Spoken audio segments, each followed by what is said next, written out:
सह मतलब ऋषभ नाद। इसका क्या बताया था? री हो जाता है, ऊ हो जाता है। देखो फिर से देखो, री का ऊ हुआ है, वो तो अभी सूत्र भी चाहे तो सूत्र भी लिख सकते हैं। सूत्र ऊ है ही क्यों किया है यहाँ पर?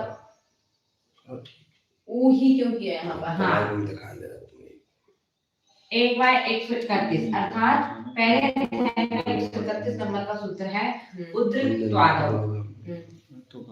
इस सूत्र से री के स्थान पर ऊ होता है बस। री को ऊ किया है। री किस स्थिति में होता है? री को री किस स्थिति में होता है? इसका सूत्र है 100 इत्कृपादौ, अर्थात यहाँ री का ई आदेश होता है। री का ई आदेश। और फिर री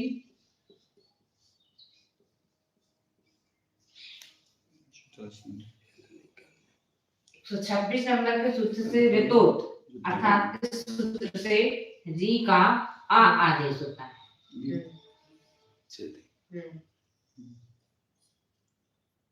तो क्या है? तो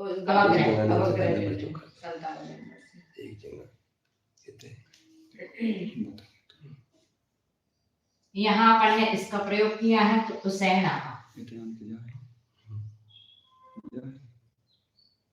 ये मूलधन दिशा है, इसका दंत दिशा करने के लिए सूत्र नंबर 261।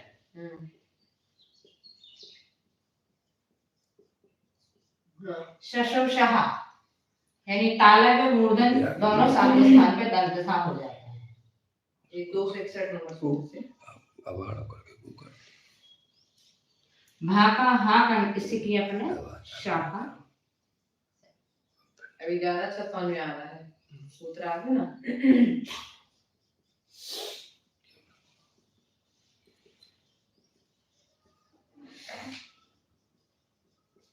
खा घा था धा भा, इस सूत्र से भा के स्थान पे हा किया और था के स्थान पे हा किया, दोनों के हा इसी सूत्र से हुए, यानी नाथ का था और ये ऋषभ का भा। था और हा का भा।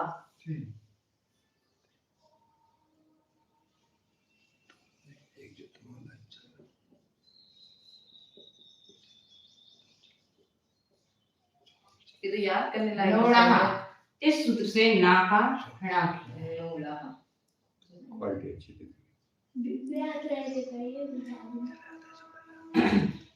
नाड़ो जैसा हो गया कमरा।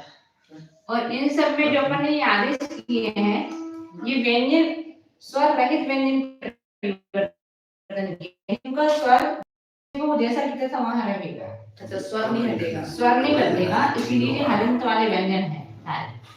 जैसे ना का नाम किया तो अब जो नाम है आ है वो यहाँ शेष बचा है दीर्घ आ, तो वो णा किया तो उसमें णा में लग जाएगा। पूरी व्याकरण का यही सूत्र है, व्यंजन परिवर्तन होता है, स्वर में। हाँ, स्वर नहीं, स्वर भी होते हैं कहीं उनके सूत्र लगाते हैं कि ह्रस्व स्वर का दीर्घ स्वर हो जाता है, ह्रस्व वो अलग है, लेकिन बाकी मुख्यतः व्यंजनों को अपन को ज्यादा ध्यान देना, क्योंकि वो स्वरों में ज्यादा परिवर्तन होते तो हैं, पर पहले अपन को व्यंजन परिवर्तन करना है तब स्वरों का बाद में लगा पाएंगे। यानी एक शब्द बनाने में इतने सूत्रों का प्रयोग हुआ, 1 2 3 और ये 4 सूत्रों के माध्यम से हम ऋषभनाथ से उसैणा बना। ख घ धा धा भाम, खा घा था धा भाम, इससे भा का हा हुआ है और था का हा हुआ है। खा घा घा का खा घा था घा घा घा का ये द्वितीय चतुर्थ। हाँ, और भा था तवर का द्वितीय चतुर्थ और भाम।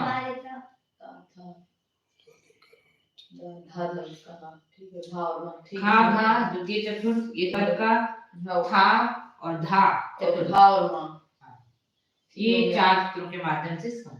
अगले भगवान का नाम देखें, अजीत नाम। अजित नाम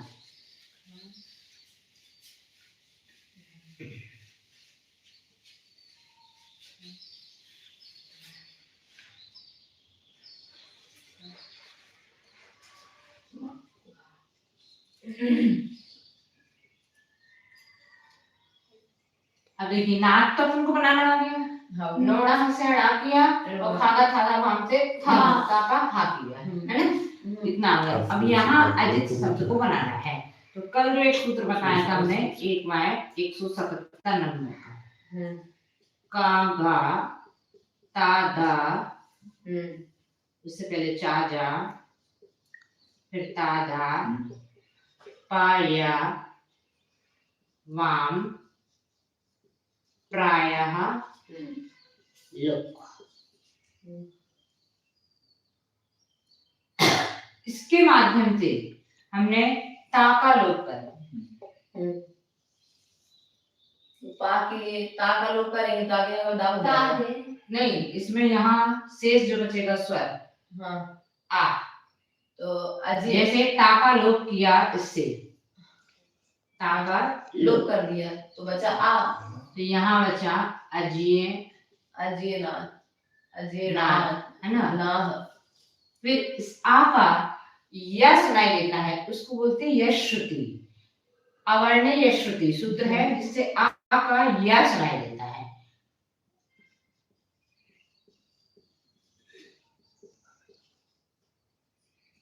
अवर्ण यह श्रुति,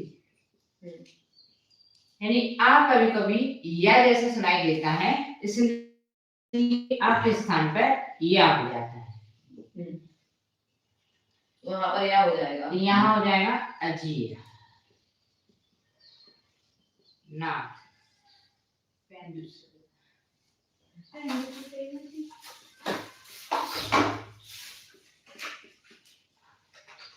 ये नाथ अपन पूर्व वाले में बना चुके।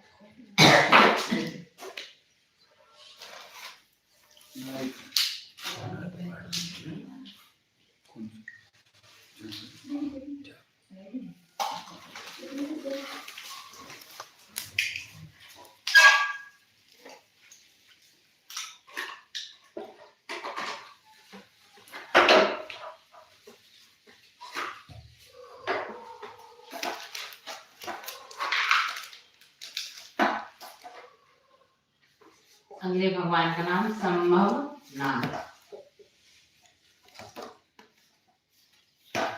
यह संभवनाथ का प्राकृत में नाम है, मतलब यहाँ भा का हा नहीं किया है, क्योंकि संभवनाथ भगवान का नाम संभव ही रखा है। उसे मध्यम से संभव अपन इसलिए बस नाथ के स्थान पे यहाँ ना होगा, भा को हा नहीं किया यहाँ पर। हाँ यहाँ नहीं किया, मतलब वो सभी चीज विकल्प से होते हैं, अधिकतम स्थानों पर होंगे, लेकिन कहीं कहीं ऐसे रेयर केस आएंगे जहाँ नहीं भी होते, क्योंकि प्रायः लोग कहा था, प्रायः लोग अर्थात प्रायः होंगे, यानी अधिकतम समय होंगे, लेकिन सभी जगह ऐसे जरूरी नहीं। तो ये संभव शब्द जो है वो समझिए आप प्राकृत में ही लिखा, नाथ के स्थान पर नाम।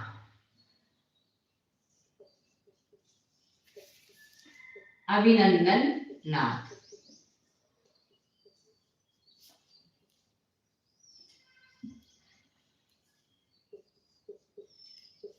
एक में 187 नंबर सूत्र जो अभी अपन ने लिखा था, खाना खाना भाम, इससे भा के स्थान पे यहाँ हा किया। और नोणाहा सूत्र एक वाय 261 नंबर का सूत्र, जिससे न के स्थान पर न किया। 261 आही भा का हा किया, ना के स्थान पर ना किया, हो गया, और यहाँ भी णा। अभिनंदन णा 261 228 नंबर है वाला जो आप ना, ये दोनों ना जी आप बता रहे हैं 261 नंबर का सूत्र, यहाँ वहां का हा किया है ना। हाँ हाँ, और ये नोणाहा सूत्र से, ठीक है। नोणाहा सूत्र 228 नंबर लिखा है आपने, अभी लिखा था ना 228 नंबर सच लिखा है। नहीं, दोनों में प्रयोग होगा ना, मतलब ये नाथ का भी यहाँ के लिए अपन ने नाम किया था ना, तो नोणाहा सूत्र 2 है 228 नंबर का सूत्र है, नंबर सॉरी 261 का सशोषाह, हाँ ठीक है, नोणाहा सूत्र। तो ये अभिनंदन नाहा। अगले भगवान का नाम सुमति नाथ। यहाँ वही 177 नंबर का सूत्र लगाएंगे, ताका लोप, कागा चाजा तादा पाया वहां प्राय में लोप थे, इस ता का लोप करेंगे। लोप किया तो ये जो स्वर है इसमें वो स्वर शेष रहेगा। तो यहाँ क्या बनेगा? सुमई, सुमईनाथ, सुमईना। जीता ही हो जाएगा, चाचा ही। यो एक बार 177 नंबर का सूत्र है ना, अभी आपने पूर्व में लिखा, जिससे ता का लोप हो गया।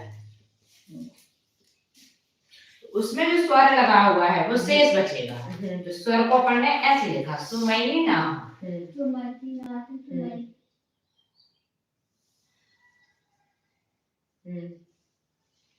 ता का लोप हो गया।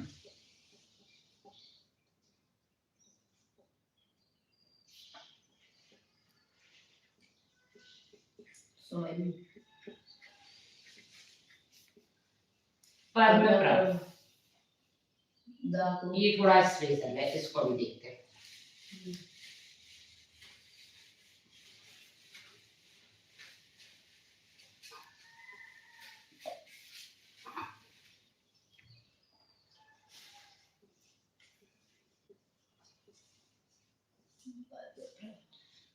इस नाम में दो दो संयुक्त व्यंजनों का प्रयोग किया है। ये आधा दांव और माँ मिला हुआ भी लिख सकते हैं, इसको उस तरीके से तोड़ के भी लिख सकते हैं। यहाँ जो प्रा है ये भी संयुक्त व्यंजन है, पा और रा से मिलकर के प्रा बना हुआ है। तो सबसे पहले हम क्या करेंगे कि जो संयुक्त व्यंजन नहीं है उनको जिनको चेंज कर सकते हैं वो करेंगे। जैसे सबसे आखिरी का शब्द भा, तो एक बार 187 नंबर के सूत्र से भा का किया हा, ये बना पद्म प्रह।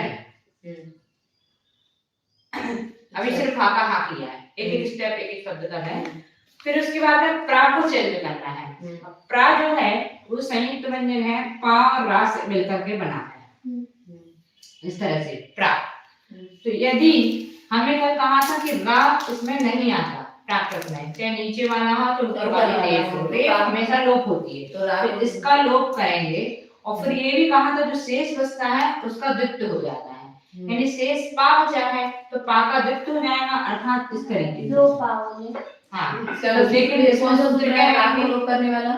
हाँ, तो सबसे पहले जो लोप करने के लिए सूत्र लगाएंगे उसका सूत्र है सर्वत्र लवराम बंदे। सर्वत्र लवराम बंदे, दूसरे अध्याय का 79।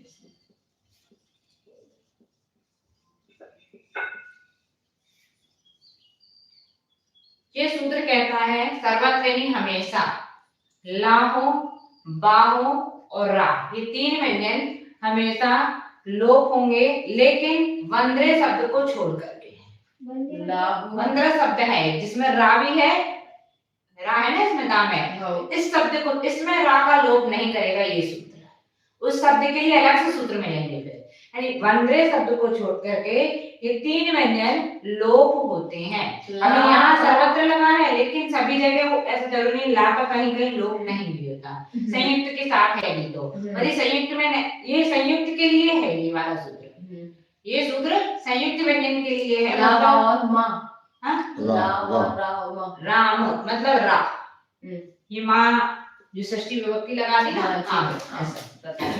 तो यहाँ जो ला वा रा ये तीन व्यंजन लोप होते हैं, अर्थात यदि ये संयुक्त में है तो सर्वत्र, लेकिन यदि स्वतंत्र स्थिति में है तो फिर लोप नहीं होंगे, या आदि में है तो भी लोप नहीं होंगे, बीच में या अंत में कहीं है तब लोप होंगे। तो ये कंडीशन इस सूत्र के साथ में है, तो इसके अनुसार अपन ने इसकी रेप लोप करेंगे।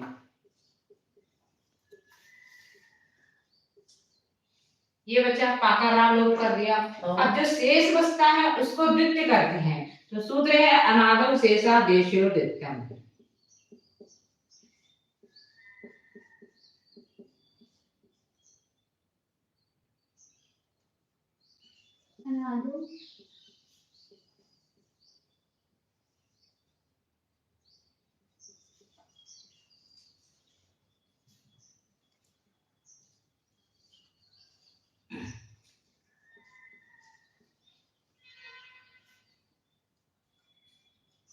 दूसरे अध्याय का 89 नंबर का सूत्र है अनादौ शेषा देशयोर द्वित्वम।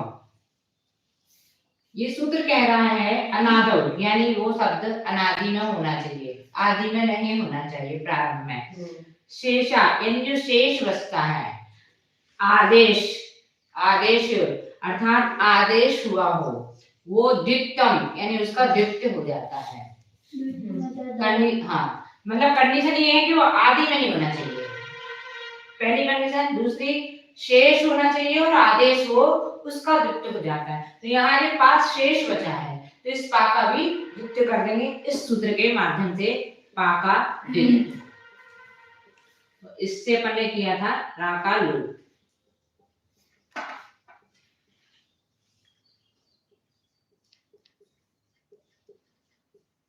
चूंकि पा पवर का पहला व्यंजन है, इसलिए संयुक्त वो अपने स्वयं के साथ बनाएगा, अर्थात दो पा।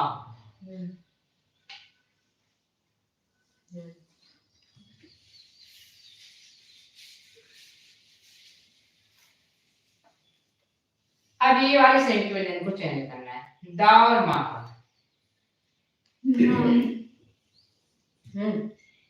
इस पद्म शब्द को दो तरीके से बनाया जाता है। पद्म का बहु में बनता है और पोम में भी बनता है।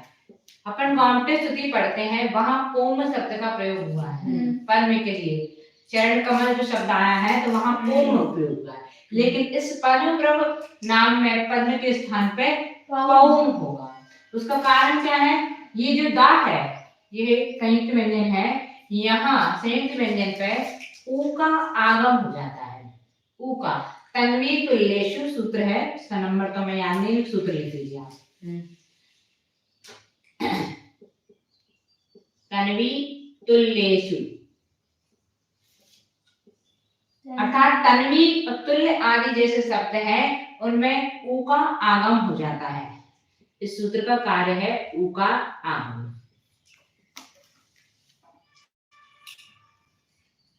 अब ऊ का आगम कैसे करेंगे तो देखिए, इसको अपन तोड़ के लिखें, प धन आ, धन द, धन मा, धन आ। पद्म शब्द के लिए ले रहे हैं, प्रभ का पन्ना का लिख लिया है, ये तोड़ तोड़ के लिख लिया। स्वर और व्यंजन को अलग अलग, पा में आ है तो प धन आ, दा में आ नहीं है इसलिए दा ऐसे, उसके बाद मा में आ है। तो अब ऊ का आगम करना है तो वो संयुक्त व्यंजन के बीच में होगा, अर्थात संयुक्त व्यंजन क्या था? ये है संयुक्त व्यंजन द और मा, तो इसके बीच में यानी इन दोनों के बीच में ऊ का आगम होगा। तो इसको तो अपन ऐसे कैसे लिखते हैं, पा पूरा लिख दिया और दा प्लस ऊ, ऊ का आगम कर दिया। माँ, ये माँ और आ जोड़ दिए तो माँ पूरा हो गया। माँ और आ जोड़ के लिख दिया, पा और आ जोड़ के लिख दिया, लेकिन दा के और माँ के बीच में ऊ का आगम कर दिया। फिर इसका स्वर जो ऊ आया, अब इसकी मात्रा इसमें लगाओ तो क्या बना? पदुम। पूरा जोड़ेंगे तो पदुम शब्द बना, पद्म, है ना। अब जो 177 नंबर का सूत्र है, कागा चादा तादा पाया नाम प्राय हलो, उस सूत्र से इसका दा लोप किया। एक बार 177 नंबर पर तो क्या बनेगा? पौम।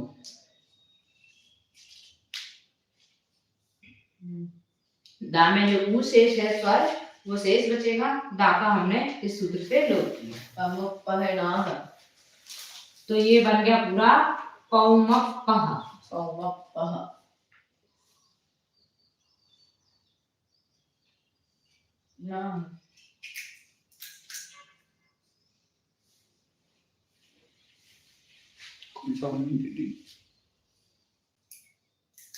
नीचे वाला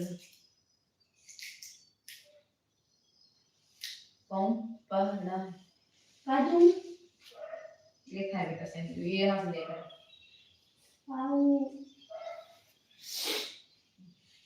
इतनी टीटी होती हो ऊपर कर पेड़ बाद लिखे ना हमारे रजिस्टर में बड़ा दे दिया आप। यानी ये स्वरों का जो आगम किया जाता है वो अपन को ये ध्यान रखना है कि जो संयुक्त व्यंजन है उनके बीच में है, इसलिए ये तोड़ तोड़ के लिखा, ये स्वर तो पूर्ण था ही पहले से, स्वर में ये वर्ण तो पूरा था ही, अंत वाला भी पूरा वर्ण बन रहा था, लेकिन बीच का जो आधा था स्वर रहित था वहां स्वर का आगमन किया, जिसके कारण से वो स्वर सहित पूर्ण वर्ण बना और फिर उस व्यंजन का लोप करके स्वर यहाँ शेष रहा, जिससे ये शब्द बना पौमोक्का।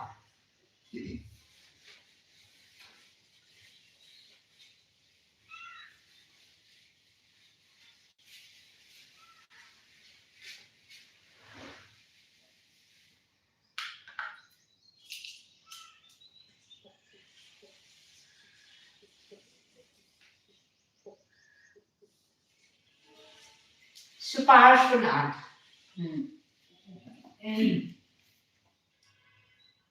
ये देखिए संयुक्त व्यंजन शा, रेफ और वा, यहाँ तीन संयुक्त व्यंजन है। संस्कृत का शब्द है इसलिए तीन है, प्राकृत में तीन नहीं आते, प्राकृत में दो ही रहते क्योंकि वो स्वयं के वर्ग के साथ बनाते हैं तो वही दो रहते हैं। यहाँ देखिए शा जो है वो अलग है, यानी वो तालव्य शा है अर्थात चवर के वर्ग का कहलाया। ये रा जो है वो अंतस्थ वर्णों में है, वा भी अंतस्थ वर्णों में है, तो अलग अलग है, अर्थात इसको अपन को प्राकृत में चयन करना है। नाथ का तो नाम अपन ने सीख लिया, सुपार्श शब्द को चयन करेंगे। तो सबसे पहले अपन रेफ का लोप करेंगे, सर्वत्र लवराम बन रहे सूत्र से।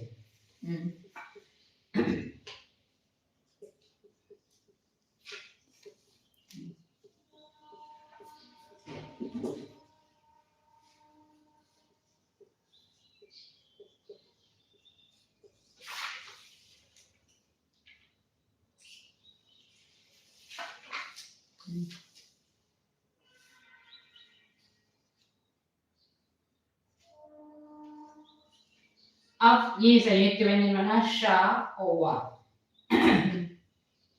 कभी भी जब अंतस्थ वर्ण किसी के साथ संयुक्त में हो तो 99% ऐसा होगा कि अंतस्थ वर्ण का ही पहले लोप करना होगा।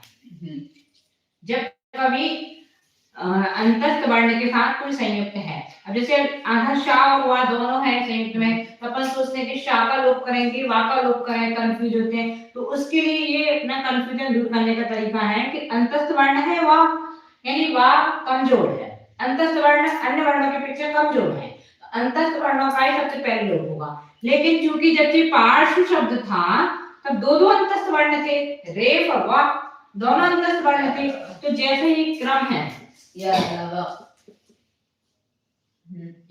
से कमजोर रा से कमजोर ला से कमजोर वा, ठीक है ना। लेकिन यहाँ हमने इस सूत्र को पहले लगा दिया, सूत्र ये वाला भी पहले मतलब वा का लोप करने वाला भी पहले लग सकता था, तो अपने यहाँ क्रम चेंज करके कोई दिक्कत नहीं, रेफ का लोप करके यहाँ लिखा है सर्वत्र लवराम बंदे, और इसी सूत्र से सर्वत्र लवराम बंदे से ही वा का लोप होगा, क्योंकि जो बा आया था लव, तो बा और वा दोनों को एक जैसा माना है, क्योंकि ये श्रुति में सुनाई एक जैसा देता है बा और बा, इसलिए यहाँ इस सूत्र का वा का शब्द में वा का लोप भी इसी सूत्र से होगा 279 से। तो यहाँ बचा सुपास।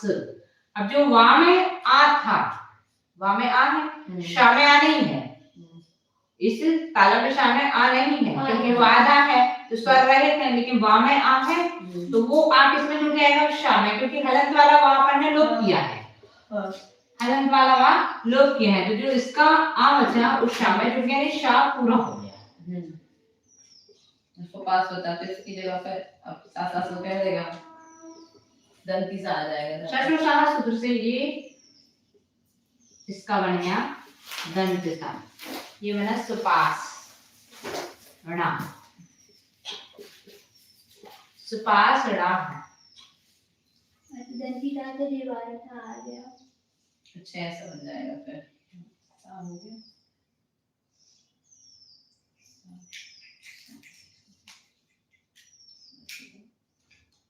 जैसे जिनका संयुक्त व्यंजन का उच्चारण ठीक नहीं होता, सुपार्श्व शब्द नहीं बोल पाते, तो वो सुपासना ही बोले, सुपासना से बोलेंगे, यानी प्राकृत सरलीकरण वाली चीज है, जो कठिन चीज है वो नहीं बोलती तो उसका सरल हो गया सुपास, सुपार्श्व का सुपास, नाथ का ना तो सुपासना।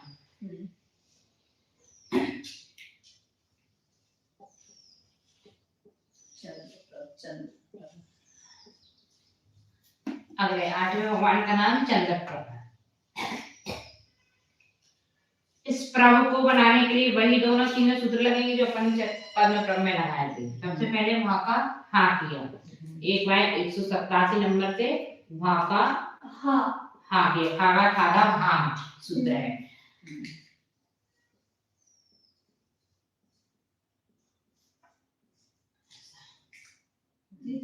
ये संयुक्त है प्रा, इसका रेफ लोप करेंगे ये सर्वत्र लगाम वनवे सूत्र से।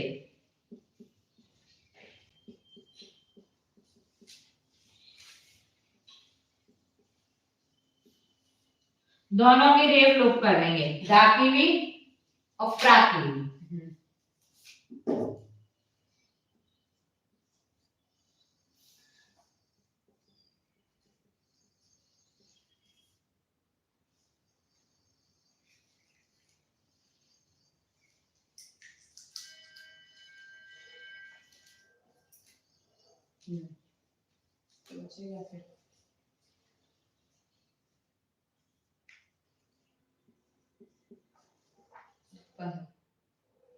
बिंदी का भी हो जाएगा। अनादौ शेषा देशयोर द्वित्यम, इस सूत्र से इस पा का तो हो जाएगा, द्वित्य हो जाएगा, डबल, क्योंकि रेफ का लोप करने के बाद पा शेष बचा है।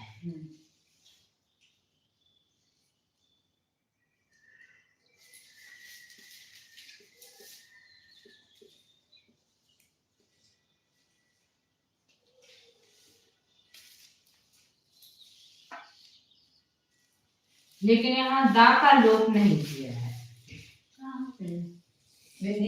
दा का लोप नहीं किया, इसलिए नहीं किया क्योंकि ये अभी अपन ने अनुस्वार सहित लिखा है, लेकिन यदि अपन इसको खोल के लिखे तो ये ऐसा लिखा हुआ है, अर्थात ये संयुक्त व्यंजन है, संयुक्त है अगर ना और दा, तो इसलिए ये जो शेष बच रहा है ना, संयुक्त व्यंजन शेष बच रहा है, इस कारण उसको द्वितीय नहीं किया है। और यहाँ अकेला एक व्यंजन शेष बचा है पा, तो इसलिए उसको द्वितीय किया है, तो इसलिए चंद्र प्रभ का बनेगा चंदक।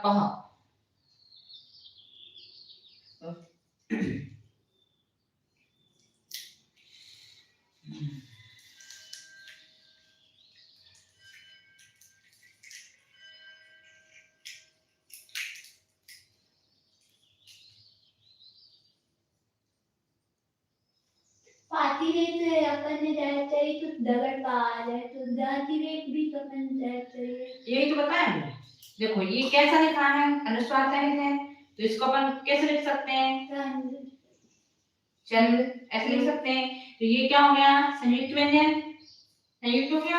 अब ये संयुक्त है, इस कारण संयुक्त शेष बचा है, ताकि रेफ लोप करें तो ये संयुक्त शेष बचा है, तो संयुक्त होने के कारण इसको द्वितीय नहीं किया, और यहाँ संयुक्त नहीं बचा था, स्वतंत्र एक व्यंजन बचा था, इसलिए उसको द्वितीय किया,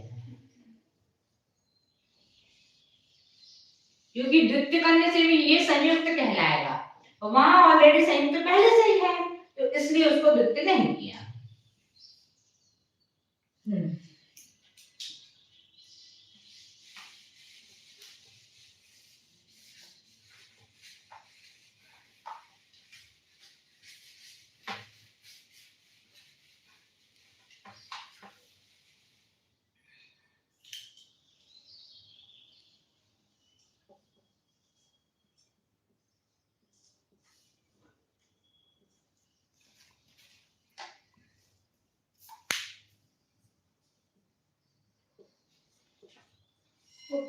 पुष्पदंत नाग,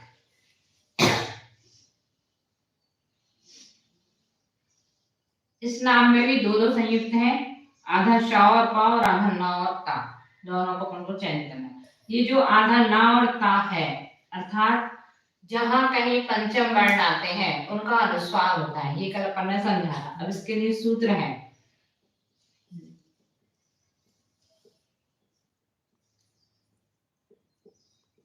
गाया णाई सब हलंत वाले हैं, नो व्यंजने,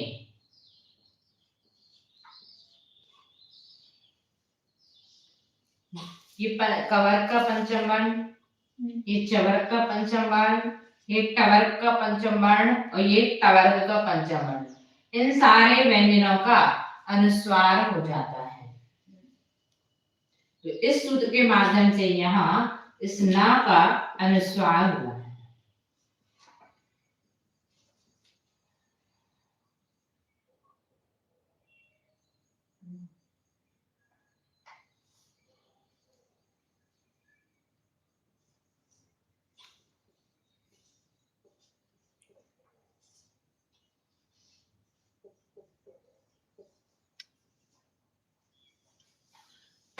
पुष्पदंत नाम। अब जो ये संयुक्त व्यंजन है आधा शा और पा, इसको चेंज करेंगे।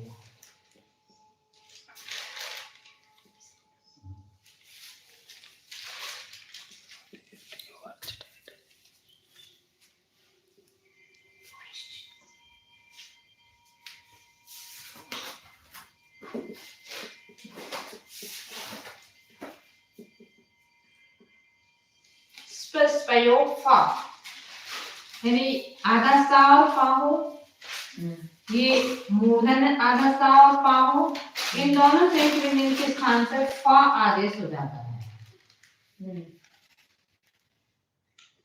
ये वाले, ये दोनों व्यंजनों के संयुक्त के स्थान पर फा आदेश होता है, तो इससे यहाँ अपना फा आदेश करेंगे अपन।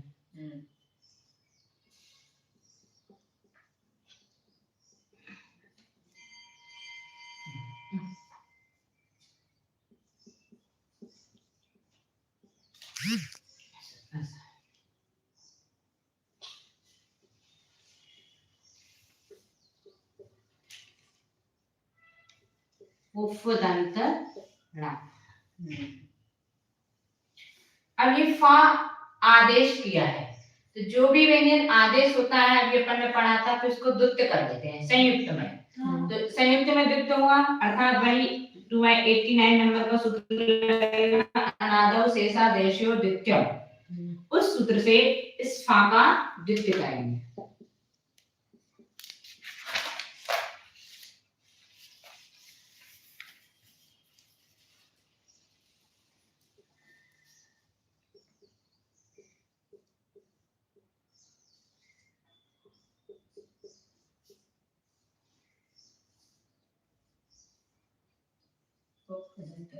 चूंकि फा पवर्ग का द्वितीय व्यंजन है, तो ये संयुक्त अपने से पूर्व वाले के साथ बना है, जो आगे वाला फा है उसके स्थान पर पा होगा, तो उसके लिए भी सूत्र है 2/90 नंबर का। द्वितीय तुर्ययो रूपरि पूर्वः।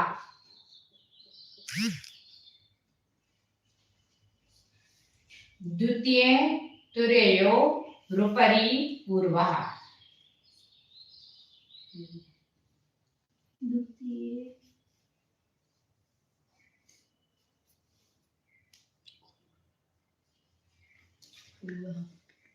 यहाँ ये सूत्र क्या कह रहा है? द्वितीय यानी दूसरा, तुर्यो अर्थात चतुर्थ, रूपरि अर्थात ऊपरी, पूर्वः यानी वो अपने से पूर्व के साथ संयुक्त बना। ऊपरी का अर्थ क्या है कि जैसे ये तो शा और पा लिखा है, लेकिन जैसे कहीं द्वि शब्द लिखा है, ये द्वि, दा ऊपरी है और नीचे वाला अधो कहलाएगा। कहीं कहीं संयुक्त ऐसे लिखे जाते हैं, एक ऊपर एक नीचे, तो इसलिए इन्होंने कहा ऊपर वाला, ऊपरी अर्थात ऊपर वाला। तो इसमें अपना ये जो है ना आधा शा और पा, तो इसका ऊपर वाला ये पा है, इसलिए इसका क्या कहा उन्होंने कि पूर्वः अर्थात पाकिस्तान अपना आधे शा और पाकिस्तान में पा आदेश किया है, तो इसमें जो ऊपर वाला मतलब जो पहले है उसका क्या हो जाएगा? पूर्वः, अपने से पूर्व वाला वर्ण हो जाएगा, यानी फ के स्थान पे प हो जाएगा। इस सूत्र का ये वाला फा का आदेश किया प। यहाँ बना पुफ दंत णा।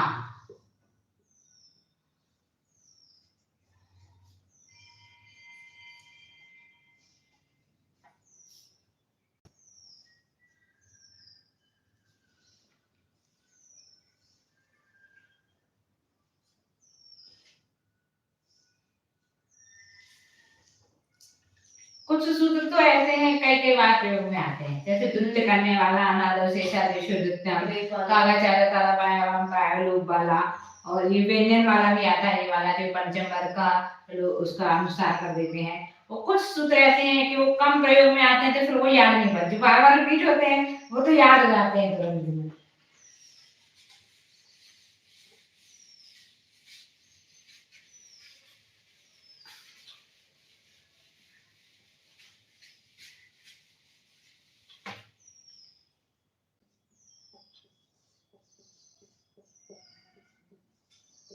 शीतल शीतलनाथ 10वें तीर्थंकर का नाम शीतलनाथ। यहाँ ता का लोप करेंगे वही 177 नंबर के सूत्र से।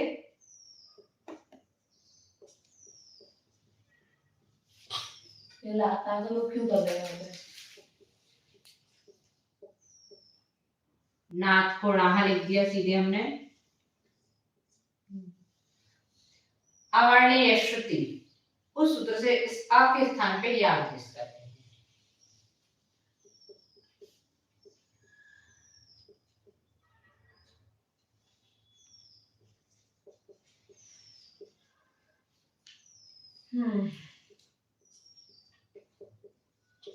शशोचहा उस सूत्र से शा का सा कर देंगे। हम ऐसा पूछ रहे ता का लोग क्यों किया?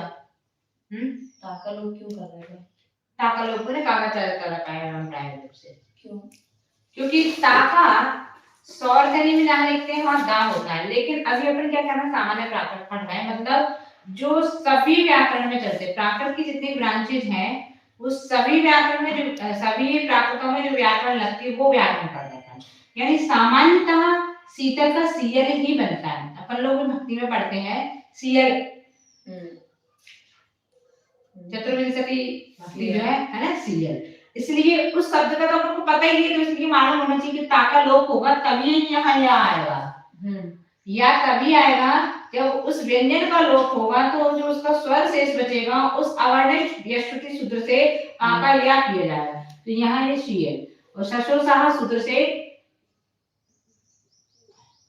इस तालाब शा के स्थान पर दंतिशा।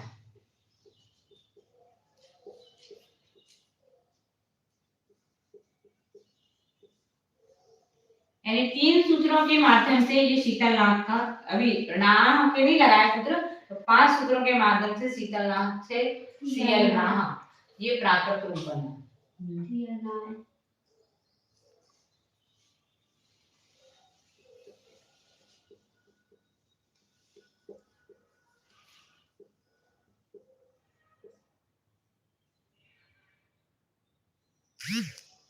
इन भगवानों के नाम में अपन बहुत सारे सूत्र सीख लेंगे, उसके फिर आप लोग अभ्यास कर सकते हैं कोई भी चीज का। जैसे मान लो 5 पाप है, तो 5 पापों को अपन को प्राकृत में लिखना है, तो वो शब्द जो जो अपन को समझ में आ रहा है, जो यहाँ हो गए तो उनको अपन चेंज कर सकते हैं। अभी तीर्थंकरों के नाम लिखे हैं, अपन आचार्यों के नाम लिखे, उन आचार्यों के नामों को चेंज करें, अपन प्राकृत में बनाए, तीर्थ क्षेत्रों के नामों को बनाए, ग्रंथों के नामों को बनाए, तो उससे अपना अभ्यास बढ़ेगा। जितना जितना अपन अभ्यास करते जाएंगे उतना ये व्याकरण के सूत्र अपन को याद होते जाएंगे। श्रेयांश नाथ, श्रेयांश में भी 2 संयुक्त व्यंजन है, ये श्रा और या का बिंदी है, इसलिए ये 2 संयुक्त व्यंजन है। तो यहाँ सबसे पहले ये जो या है तो दीर्घ या है, क्योंकि प्राकृत में भगवान का नाम शे मिलता है, सेयंस नाम, सेयंस है ना, यानी ये ह्रस्व होता है, दीर्घ के स्थान पे ह्रस्व। तो एक सूत्र है, एक बार 4 नंबर सूत्र नीचे देखो, दीर्घ ह्रस्व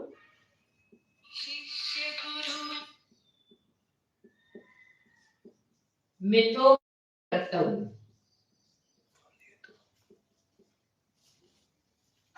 दीर्घ ह्रस्व मिथो वृत्तौ, ये 4थे नंबर का सूत्र है। ये सूत्र कहता है, इस स्वरों के लिए है ये सूत्र, कि दीर्घ का कहीं कहीं ह्रस्व भी होता है और इसका विपरीत मिथो अर्थात विपरीत, विपरीत कैसा, कहीं ह्रस्व है तो उसका दीर्घ भी होता है। यहाँ अपना दीर्घ उसका ह्रस्व करने के लिए ये सूत्र लगाया है। यानी दीर्घ आ के स्थान पर ह्रस्व आ हो जाएगा।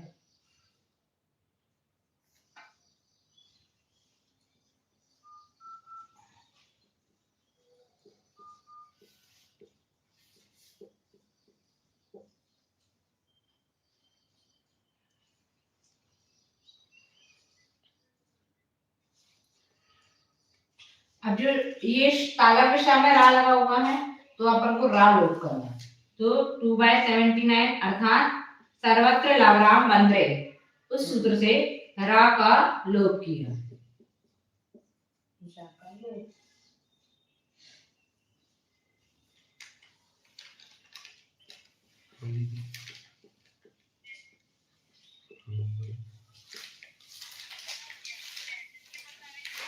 जब रा लोप हो गया तो यहाँ तालब शाह शेष हो गया और शशशाह सूत्र से इसको अपन तालब को दंत सा कर देंगे।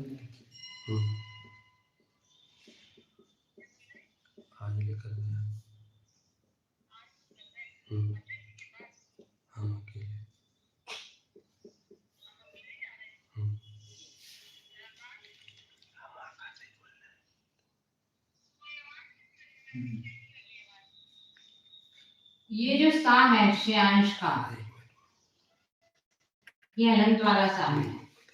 हिंदी में भले पर पूरा का लिख देते हैं, हलंत वाला सा है, इसीलिए इस सा का भी लोप हो जाता है। तो सेम मतलब जहाँ भक्तियों में प्रयोग किया जाता है तो से शब्द ही प्रयोग किया जाता है। लेकिन यदि अपन यहाँ श्यांश नाद का बना रहे हैं तो यहाँ सेंस ही बनेगा, लेकिन भक्तियों में इस सा को लोप करके उसका प्रयोग किया है। तो ये अपन याद रखेंगे। यहाँ पूरा सा लिखा है क्योंकि हिंदी का शब्द लिख दिया श्यांश स्थान से, तो यहाँ सेंस बनेगा, परंतु भक्ति में इस सा का लोप कर दिया जाता है क्योंकि हलंत वाले सा प्राकृत में, हलंत वाले वर्ण सा प्राकृत में नहीं होते हैं। तो अंतिम वर्ण जो है ये इसका लोप हो जाता है। अंतिम व्यंजन से 11 नंबर का सूत्र है, उससे ये लोप हो जाता है। तो यहाँ सिर्फ से शब्द बचेगा।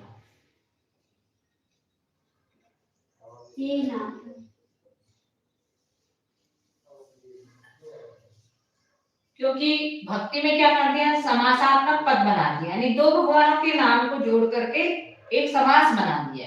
तो उस समास को होने के कारण से भी हलंत वाला शब्द लोप होकर के जुड़ जाता है, संधि करते हैं।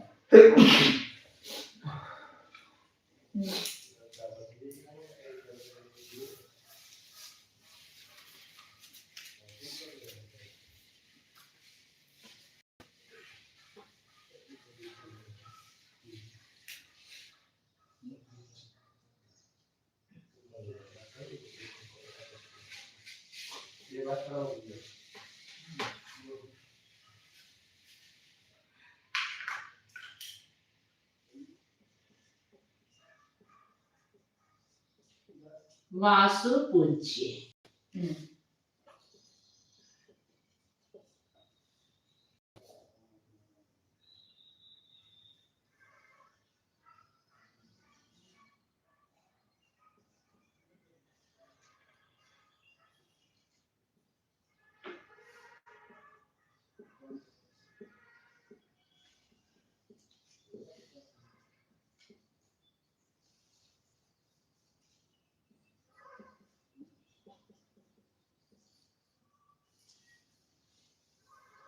अधोमनयाम,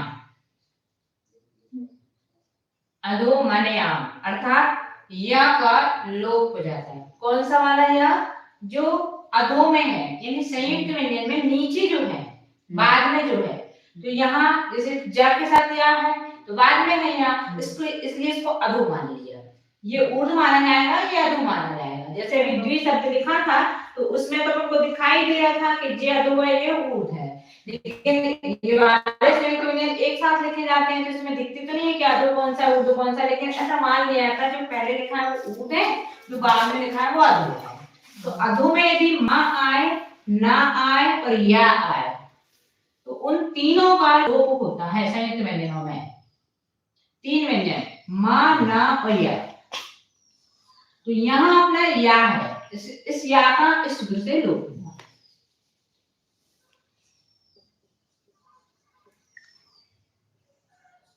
अब जो या में आ था उस जा में जुड़ जाएगा।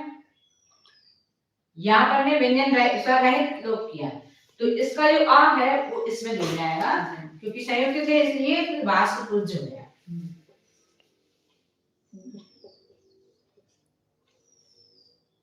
इसका या का जो आ है वो जा में जुड़ जाएगा। अब जो शेष बचा है उसको हम द्वितीय करते हैं। संयुक्त में से एक का लोप किया है और शेष बचने पर उसको द्वितीय किया जाता है। तो 2/89 अनादो शेषादेशो द्वितीयम सूत्र से जा का लोप हो जाए, जा का द्वितीय हो जाए।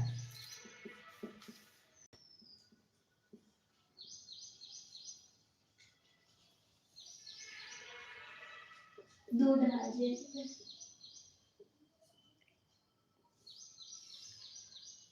जा चूंकि तृतीय व्यंजन है इसलिए वो संयुक्त के साथ ही संयुक्त बनाता है, तो अपन को उसके बाद वाला जो 90 नंबर का सूत्र लगाने की जरूरत नहीं है।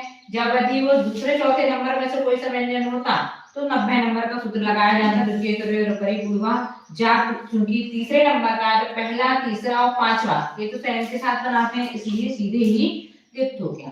अब ये संयुक्त है, संयोग है, तो प्राकृत में संयोग से पूर्व कभी भी दीर्घ स्वर नहीं होता है, छोटा हो जाएगा। उसके लिए भी सूत्र कहा ह्रस्वः संयोगे।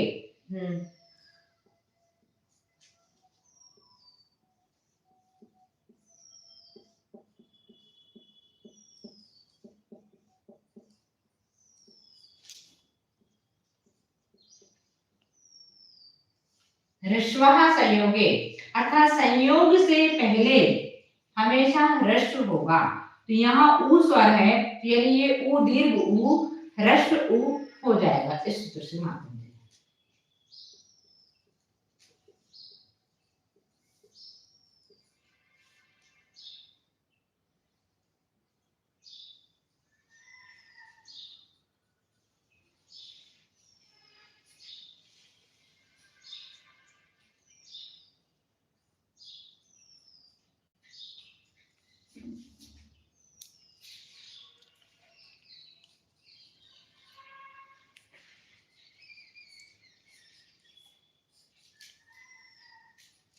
ये वासुपूज्य का वासुपूज्य बनेंगे, ठीक है।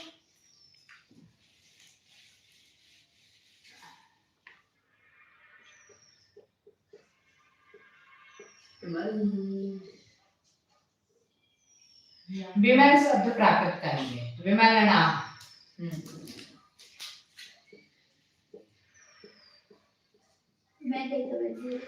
इसमें कोई चेंज नहीं हुआ, ज्यों की त्यों रहेगा।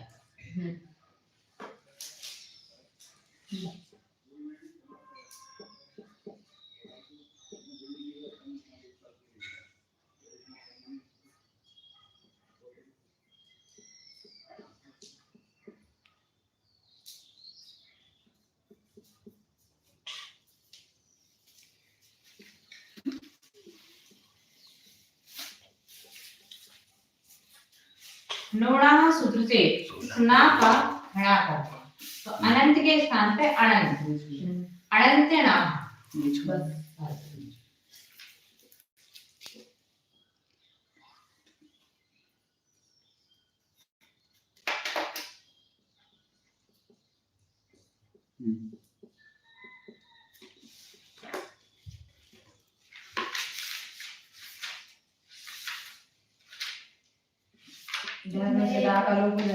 हाँ, राम का लोप के सर्वत्र लव राम बंदरे सूत्र से और जो शेष बचा मां तो द्वितीय कर देंगे, अनादो शेषादेशो द्वितीयम सूत्र से।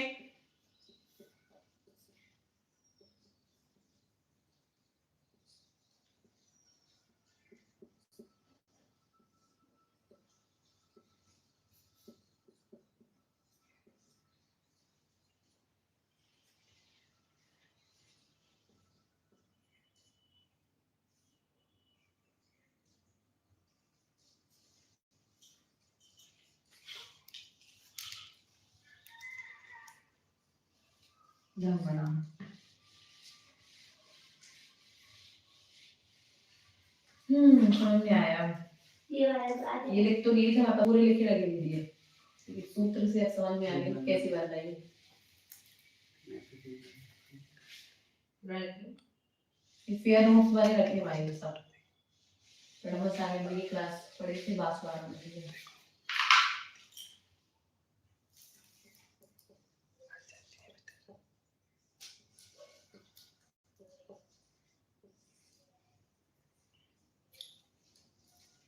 यहाँ कुंथुनाथ में कुंथुनाथ था का यहाँ हाँ भी कर सकते थे, परंतु भगवान का नाम हस्तियों में कुंथु ही प्रयोग किया गया है, इसलिए हम इसमें यहाँ हाँ नहीं करेंगे। व्याकरण की दृष्टि से थाका हाँ हो सकता था, खागा खादा माम सूत्र से थाका हाँ हो सकता है, परंतु भक्तियों में जो आचार्य ने प्रयोग किया है तो वहां वो व्याकरण लगेगी नहीं, फिर थाका खाए रहने मतलब जैसा है वैसे उसको प्राकृत में ही प्रयोग किया है।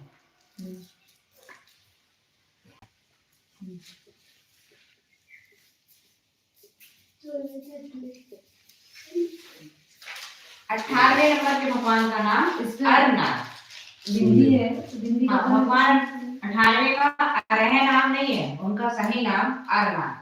स्वयं स्रोत अपन जब पढ़ते हैं तो वो नहीं आया अभी। हाँ कांगना छूट गया इतनी तो मेरा लंबा था हमारे इंदौर में। कोई बात नहीं आ जाए ये सही है ना याद ही दिलाने 18वें बनाने के लिए बनाते हैं ना।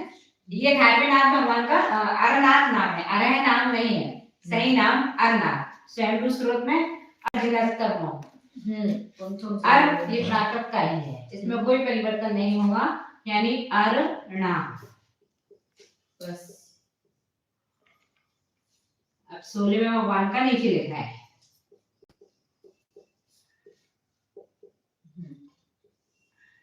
शांतिनाथ। इसको ऐसा रखा।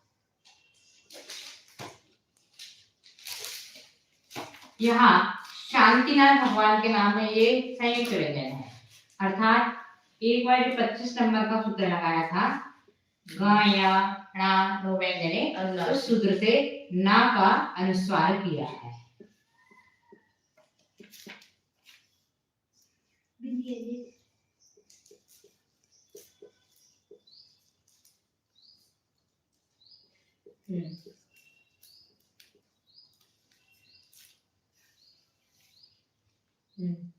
अभी तो साफ भी बहुत सारा काम हो रहा है इसमें। एक मिनट अभी कहा था संयोग से पहले ह्रस्व होना चाहिए स्वर, अर्थात ये शा जो है वो बड़ा है संयोग से पहले, तो इस शा को ह्रस्व करने के लिए वही एक बार 84 नंबर का सूत्र लगेगा ह्रस्वः संयोगे, उस सूत्र से दीर्घ आ के स्थान पर ह्रस्व आ हो जाएगा।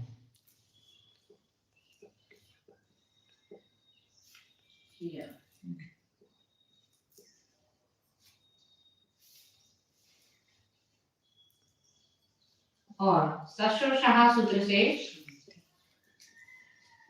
स्थालव्य शा के स्थान पर दंत शा आदेश दीर्घ ह्रस्व किया। संतिनाथ शांतिनाथ भगवान का नाम प्राकृत में संतिनाथ।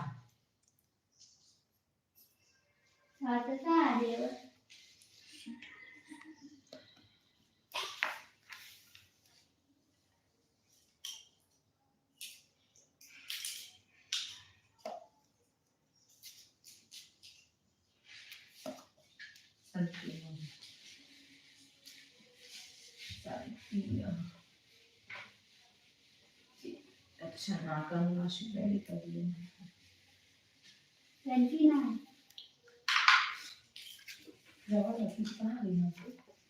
नहीं पर जाती थी अभी कुछ नहीं कुछ चलते रहो।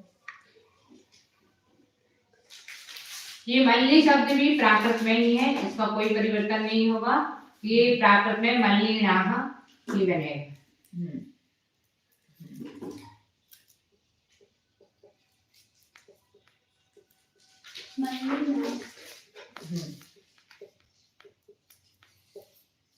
बीसवें भगवान का नाम मुनि सुब्रत नाथ। यहाँ ये संयुक्त व्यंजन है, बा में रा लगा हुआ है, तो हम इस रा का लोप करेंगे, कौन से सूत्र से? सर्वत्र लवराम वंदे सूत्र से।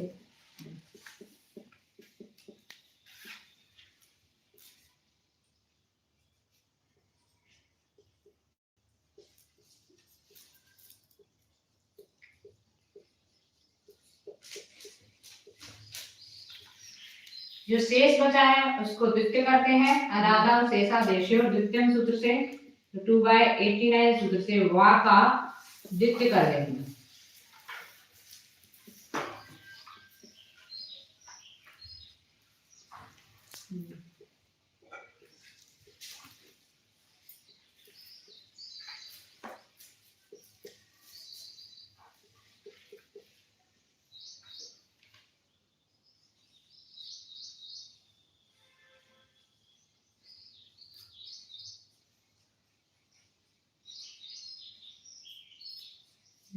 यहाँ जो ता है, इस ता का लोप होगा, कागा चाजा कागा पायावाम प्रायः लोप, उस सूत्र से यानी 1/177 नंबर के सूत्र से ता का लोप किया।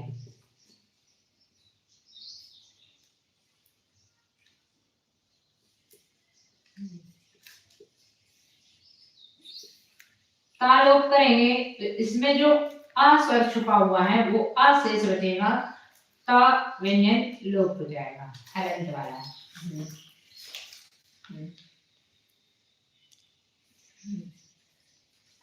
उसके पश्चात अवर्णीय श्रुति, उस आ का या हो जाएगा, या कर देंगे।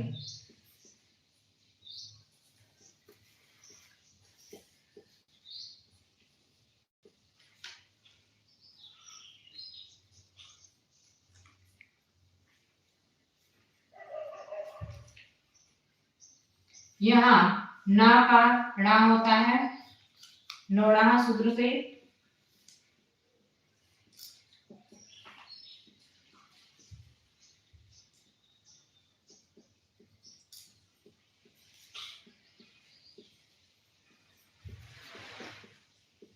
मुनि सुवै नाम, मुनि सुब्रतनाथ भगवान का नाम मुनि सुवै नाम।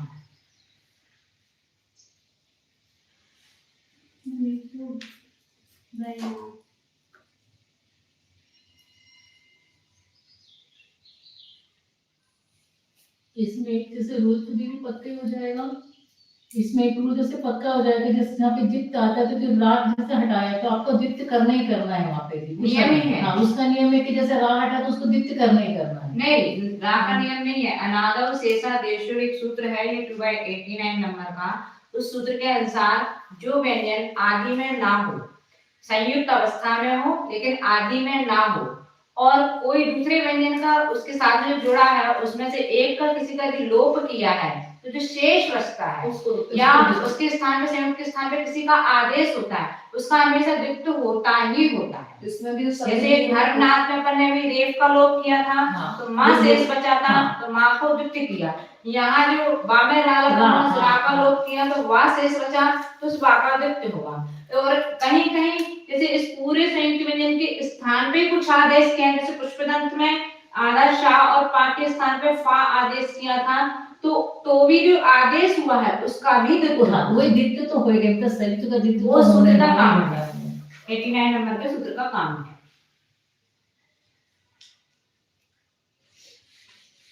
इसमें ये जो जैसे वा का बताया अपन ने, दा का बताया, जिसमें शब्द भी निश्चित होंगे कुछ द्वित्व वाले में,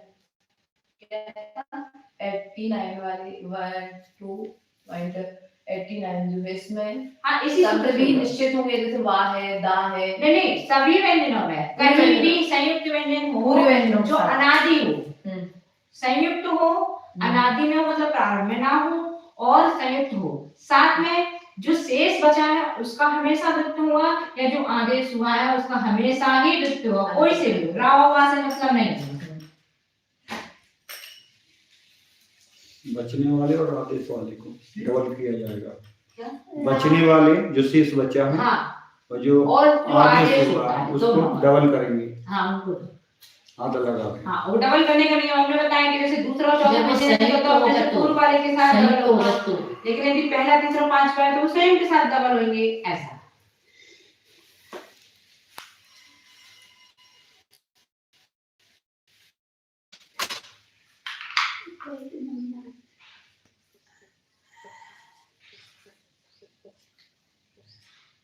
रमीना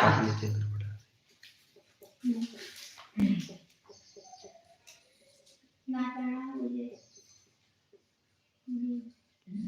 ऐसे बनेगा ये सीधा, बस नमी बनेगी तो कुछ नहीं बोलना आपको, नहीं है ना दीदी। भाई ये टाइप नोड़ा सूत्र से बस स्ना का हड़ा कर दिया रमीना। बस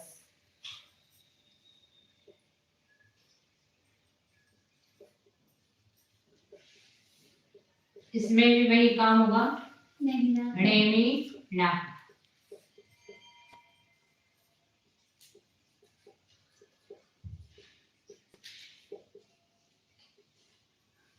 ये अपन पार्थ नाथ भगवान का नाम सुपार्थ शब्द में बना चुके हैं, फिर से एक बार देख लेते हैं। ये तीन संयुक्त व्यंजन आता है, शा, वा और रेफ, तीन है। तो सबसे पहले अपन रेफ का लोप करेंगे, क्योंकि हमेशा उसका रेफ का तो होता ही होता है, ये तो अपन को पक्का मालूम ही है।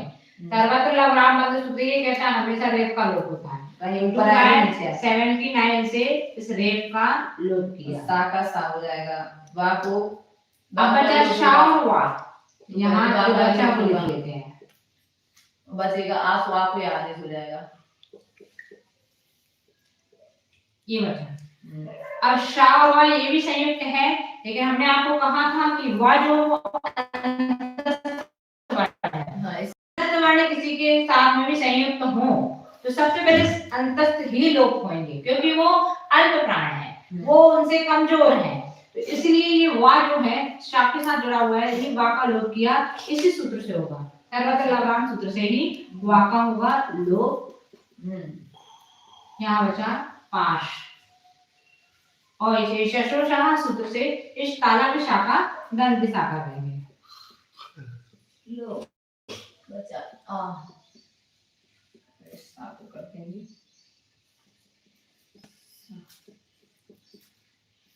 पाशरा,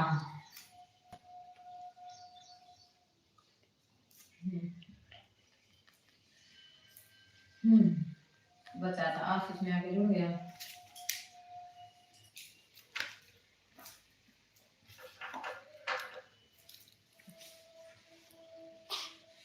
महावीर वर्धमान हुआ, अब इसमें लगेगा टाइम।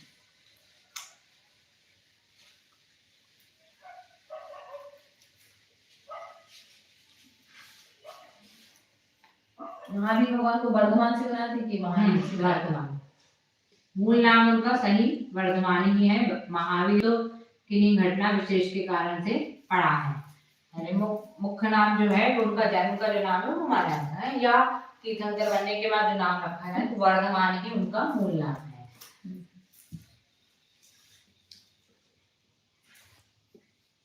सबसे पहले अपन ने ना का हड़ा, अंत में जो ना है इसका नाम है लोड़ा सूत्र से वर्धमान। करेंगे अपन 79 से।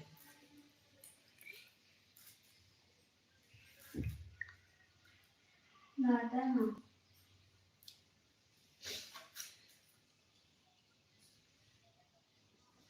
अब ये करेंगे हाँ अच्छा, रेफ और धा ये संयुक्त व्यंजन है, इसका हम रेफ अलग से लोप नहीं करेंगे, क्योंकि इसका जो प्राकृत रूप पर ने पढ़ा है जानते हैं वर्धमान बनता है। वर्धमान यदि हम रेफ लोप करेंगे तो धा शेष बचेगा, और धा को यदि अपन द्वितीय करेंगे तो वर्धमान बनेगा, तो वो रूप अपन को नहीं चाहिए, अपन को दूसरा रूप चाहिए। अर्थात रेफ और धा के स्थान पर एक अगला सूत्र है, सूत्र भी मुझे याद नहीं आ रहा, उसका ढा आदेश मैं आपको देख के बताऊं। वर्धमान में रेफ और धा के स्थान पर ढा आदेश हो जाता है। ढा जो है वो टवर का चतुर्थ वर्ण है।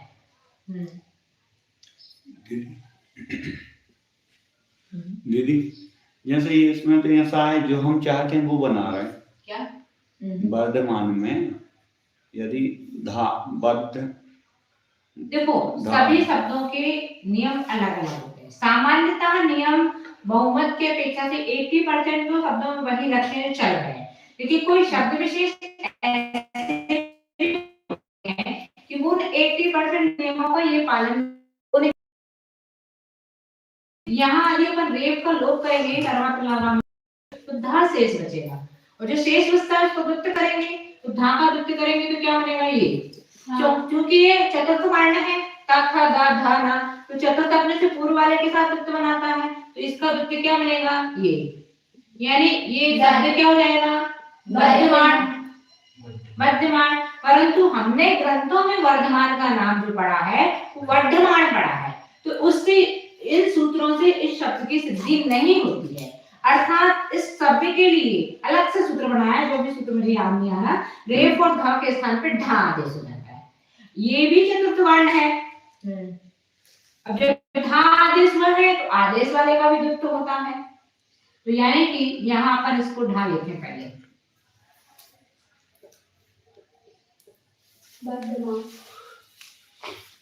ये ढा आदेश हुआ है, इसलिए 2/89 अनादो शेषा रेशियो द्वितीय सूत्र से इस ढा का अपन द्वित्व करेंगे।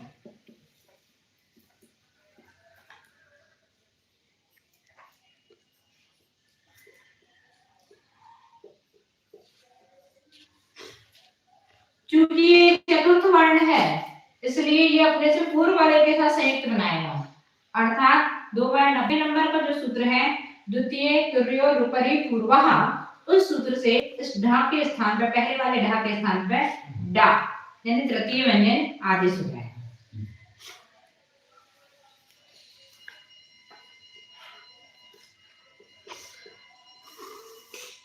वर्धमान,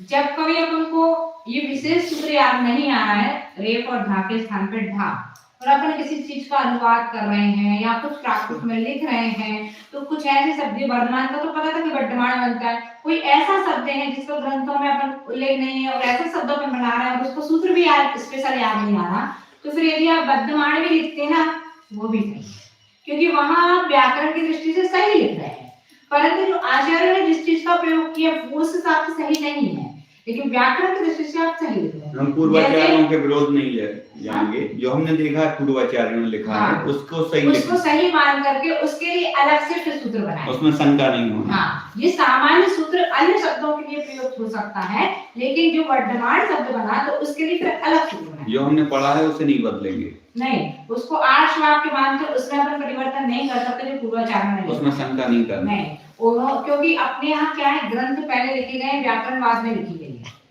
यानी साहित्य पहले लिखा गया, और भाषाओं में क्या होता है, पहले व्याकरण लिखी जाती है, उसके बाद भाषा सीखी जाती है, तब जाके साहित्य लिखा उसको उतारा जाता है। लेकिन ये प्राकृत बोलचाल की भाषा रही तो पहले साहित्य लिखा गया। आचार्य मुकुंद स्वामी ने 1वीं शताब्दी में ये ग्रंथ लिख दिए, प्रवचनसार, नियमसार, समयसार, पंचाशतकाय, चुपाहो, और व्याकरण ये कब की व्याकरण है, ये सूत्र जो है हेमचंद की व्याकरण है 11वीं शताब्दी का, यानी 1000 वर्ष बाद ये व्याकरण लिखी गई। इससे पूर्व कोई व्याकरण नहीं थी, ऐसा नहीं है, व्याकरण थी लेकिन उनका ज्यादा प्रसिद्धि में नहीं है, इसलिए इन सूत्रों का प्रयोग हेमचंद की व्याकरण ज्यादा प्रसिद्धि में है, इस कारण से अपन वो पढ़ रहे हैं। तो इसलिए अब पूर्व के जो शब्द लिखे उनको सिद्ध करना है, तो उनको सिद्ध करने के लिए यदि कोई सूत्र नहीं है किसी चीज में, तो उसको आर्ष वाक्य मान के ज्यों की त्यों स्वीकार किया जाता है। जैसे कई उदाहरण है, अभी जो पुष्प शब्द था, अपन ने पुष्प शब्द का पुष्प बनाया, भगवान के उसमें पुष्प का अपन ने पुष्प बनाया था, ये बनाया, ये व्याकरण की दृष्टि से बिल्कुल सही है, लेकिन आप गौमटे स्तुति का जो पुराना संस्करण होगा, में सुधार दिया गया है, सबसे पुराना यानी हाथ हंसने की जो पांडुलिपियां मिली हैं उनमें इस पुष्प के स्थान पर पुष्प ये शब्द मिला है। तो इस पर हमने प्रश्न किया था कि यह पुष्प व्याकरण के अनुसार पुष्प का पुष्प होता है, ये पुष्प कैसे सिद्ध हो रहा है, नहीं होना सिद्ध, क्योंकि जो से इस के स्थान पर हमने फा आदेश किया था और फा द्वितीय वर्ण है, तो वो अपने से पूर्व वाले के साथ संयुक्त बनाता है, तो ये पा कैसे आया यहाँ पर, ये डबल पा कैसे हुआ, तो उसका यही रिजल्ट निकाला हमने कि ये आर्ष वाक्य यानी पुरानी पांडुलिपि में ये शब्द मिला है, तो आप इसको भी स्वीकार करो। यदि उससे कोई प्राचीन मिलती है और उसमें पुष्प मिल जाए तो अपन उसको सही मान लेंगे, व्याकरण की दृष्टि से ये सर्वोपरि है, परंतु जो पुराना प्राचीन संस्कृत में ये लिखा मिला है तो पुष्प भी स्वीकार किया, ये तो वो वाली परंतु और कहीं नहीं मिला, और पूरे ग्रंथों में कहीं भी पुष्प का पुष्प नहीं मिला, सिर्फ गोमटे सूत्र के प्राचीन संस्करण में है, ये मेरा। यानी और जैसे एक शब्द और है, वो भी हम आपको बता देते हैं, सूक्ष्म।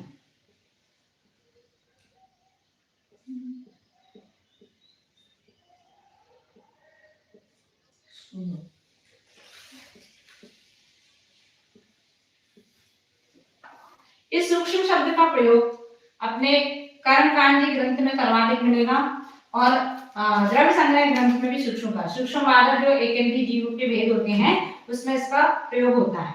तो प्राकृत की दृष्टि से इस सूक्ष्म का प्राकृत ये बनेगा शून्य, ये बनेगा। लेकिन ग्रंथ में सुहम शब्द है, बादल सुहमो, द्रव्य संग्रह में पढ़ते 12 नंबर की गाथा। तो यहाँ सुहम शब्द का प्रयोग किया है। इस सुहम शब्द को सिद्ध करने के लिए सूत्र नहीं, यानी व्याकरण की दृष्टि से ये सिद्ध नहीं हो पाता, तो फिर इसको ज्यों की त्यों ही स्वीकार किया है। क्या कह करके? आर्ष वाक्यम। इसी व्याकरण का तीसरे नंबर का सूत्र है, एक बार पहले अध्याय का तीसरे नंबर का सूत्र है आर्ष वाक्यम।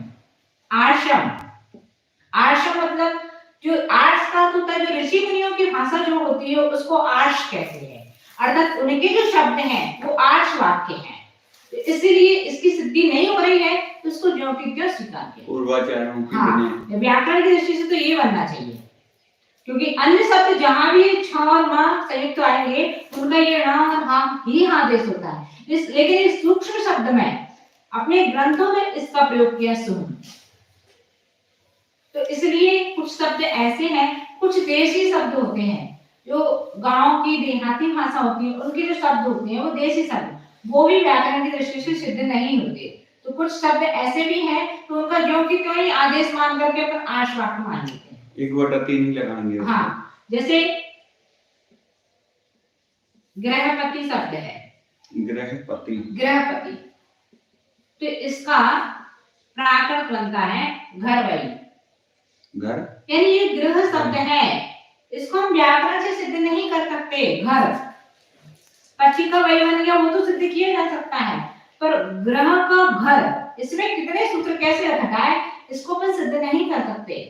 तो ग्रह का घर ही होता है, ऐसा उन्होंने सूत्र दे दी, मतलब कह दिया आचार्य ने, हेमचंद ने, कि ग्रह के स्थान पे पूरा घर आदेश कर दिया, मतलब इस पूरे शब्द के पर पूरे ही शब्द आदेश कर दिया, एक एक व्यंजन आदेश नहीं किया, पूरे ही शब्द, क्योंकि घर शब्द अलग है, पति शब्द अलग है, तो ये घर ग्रह शब्द के स्थान पर ही घर आदेश कर दिया।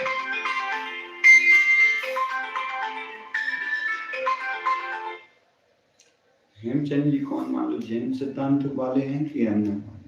हेमचंद आचार्य जी हेमचंद आप नाम ले रहे हैं। आर्ष का नहीं, जिन्हें जो सूत्र आचार्य श्री जो है ना हेमचंद जी, वो कौन है? हेमचंद जी हैं कि आचार्य हैं? श्वेतांबर आचार्य है, आचार्य नहीं बोल रहा। श्वेतांबर आचार्य है, 11वीं शताब्दी में हुए हैं, लगभग उनने 1000 सुपर ग्रंथ लिखे उनकी आमनाय के अनुसार। बहुत बड़े विद्वान, न्याय के और व्याकरण के रहे हैं। उन्होंने व्याकरण लिखे सिद्ध है शब्दानुशासन, जिसके 8 भाग हैं। उस 8 भाग में से 7 भाग संस्कृत व्याकरण के हैं और 8वां भाग प्राकृत व्याकरण का है। उस 8वें अध्याय में 4 पाद है, मतलब उसके सब अध्याय, उपअध्याय, उन 4 अध्यायों में 8वें के 4 भागों में 1119 सूत्रों के माध्यम से ये प्राकृत की व्याकरण उन्होंने लिखी है।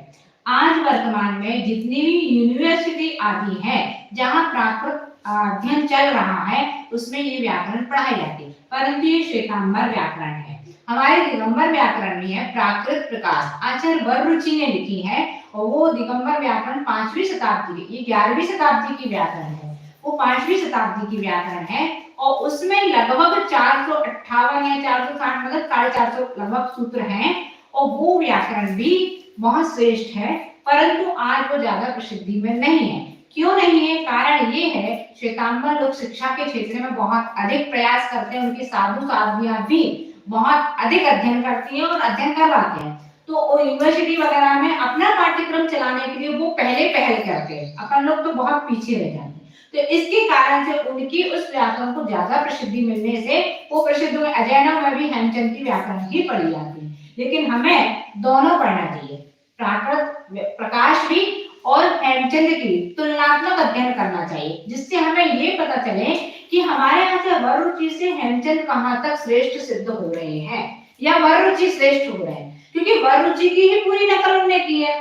उसी को उन्होंने तो 5वीं शताब्दी में लिख लिया, तो उनके पास ये व्याकरण तो उपलब्ध होगी वरुचि वाली, तब तो उन्होंने वो 11वीं शताब्दी में लिखा, यानी उसी की नकल कह रहे हैं। वो 458 सूत्रों को उन्होंने 1119 सूत्रों में बांट दिया, मतलब अपनी शैली से किसी चीज को अपन को लिखना होता है तो किसी चीज का आधार लिया और अपन उसको अपनी भाषा में नई रचना बना देते हैं, उसी तरह से। तो वरुचि का व्याकरण सबसे प्राचीन है, वो जो श्रवण बेलगुल से पाठ्यक्रम चलता है प्राकृत का, उसमें अभी कुछ ही वर्षों से ये दिगंबर वाली व्याकरण चालू हुई। उससे पहले वही सिद्धार्थ शब्दानुशासन चलती थी, क्योंकि वो संस्थान अपना दिगंबरों का है, इस कारण से विचार विमर्श करके वो व्याकरण भी चालू करे, जिससे वो भी थोड़ी बार लोगों की नॉलेज में तो आए कि ये व्याकरण भी है, नहीं तो इसी को सर्वोपरि मान लेते हैं।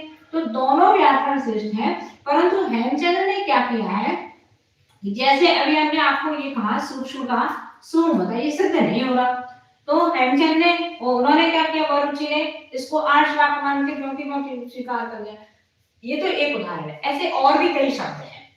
तो हेमचंद ने जहां तक प्रयास बना उससे उन शब्दों को वैसा की वैसा स्वीकार ना करके उनके लिए नए सूत्र बना, तो ये उसकी व्याकरण की विशेषता है। नया प्रयास किया है। हाँ, लेकिन जैसे अवर्ण यशस्वी ये सूत्र जो अभी अपन ने प्रयोग किया, ये प्राकृत प्रकाश में प्रयोग नहीं हुआ।